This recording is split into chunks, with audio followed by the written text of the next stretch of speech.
মৰমৰ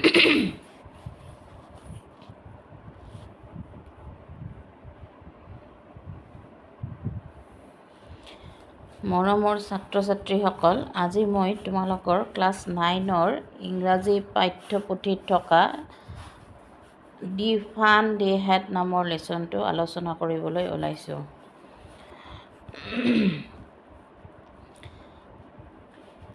তোমালোকে প্ৰত্যেকে কিতাপখন উলিয়াই লোৱা আৰু প্ৰথম লেচনটো চোৱা।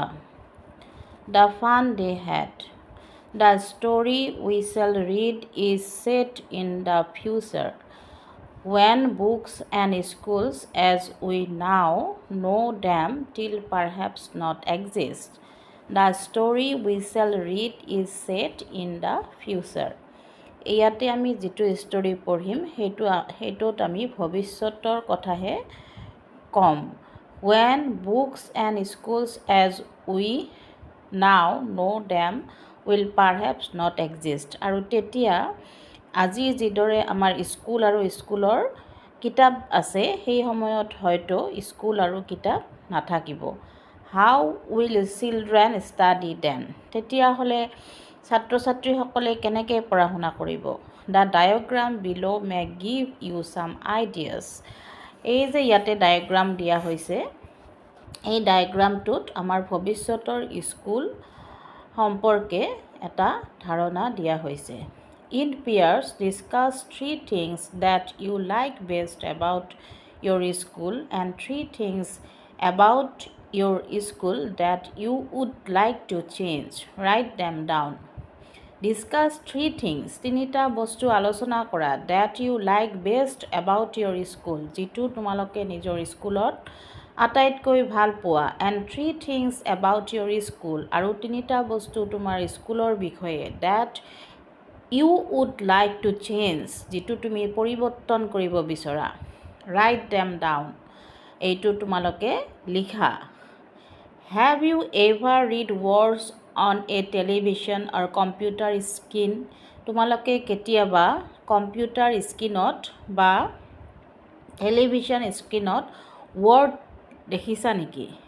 Can you imagine a time when all books will be on computers? তোমালোকে এনেকুৱা এটা সময় কল্পনা কৰিব পাৰানে যিটো সময়ত সকলো কিতাপে আমি কম্পিউটাৰতহে পাম। And there will be no books printed on paper. আৰু তেতিয়া প্ৰিণ্ট কৰা, তেতিয়া আমাৰ আজি আমি যেনেদৰে প্ৰিণ্টেড বুক পঢ়োঁ তেতিয়া হয়তো সেই প্ৰিণ্টেড বুকবিলাক নাথাকিব। Would you like such books better? তোমালোকে সেইবিলাক বুক বেছি ভাল পাবানে?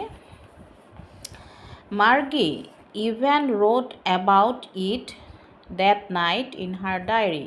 মাৰ্গী নামৰ ছোৱালীজনীয়ে সেইদিনাখন wrote about it, এই বিষয়ে লিখিছিলে that night in her diary, তাইৰ ডায়েৰীখনত। On the page headed 17 May 2157 she wrote. আৰু এইটো তাই কেতিয়া লিখিছিলে? 17 মে 2157 চনত। এতিয়া ভৱিষ্যতে 2157 চন আহিব। আমি এতিয়া কোনটো চনত আছোঁ? 2026ত। আৰু 100 বছৰৰ পিছত হয়তো বা 2157 চন আহিব। She wrote today Tommy found a real book. সেইদিনাখন তাই লিখিছে, মানে ভৱিষ্যতৰ এটা দিনৰ কথা কৈছে যিটো আছিল 17 মে 2157 চন।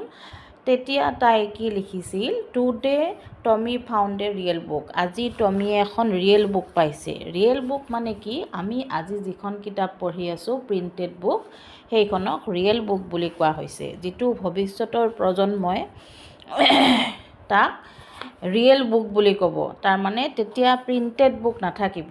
যেতিয়া কম্পিউটাৰত ষ্টুডেণ্টবিলাকে পঢ়া শুনা কৰিব, যিটো সময়ত সম্পূৰ্ণৰূপে পঢ়া শুনা কম্পিউটাৰ স্ক্ৰীণত কৰা হ'ব, তেতিয়া হয়তো বা এনেকুৱা ধৰণৰ কিতাপ নাথাকিব।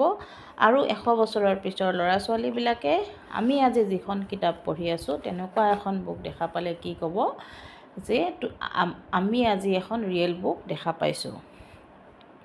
It was a very old book. এইখন কেনেকুৱা বুক পাইছিলে, এইখন এখন বহুত পুৰণি কিতাপ পাইছিলে। কাৰণ আজিৰ এখন কিতাপ যেতিয়া 2157 চনত কোনোবাই বিচাৰি পাব, তেতিয়া তেওঁৰ কাৰণে সেইখন বহুত পুৰণি কিতাপেই হ'ব।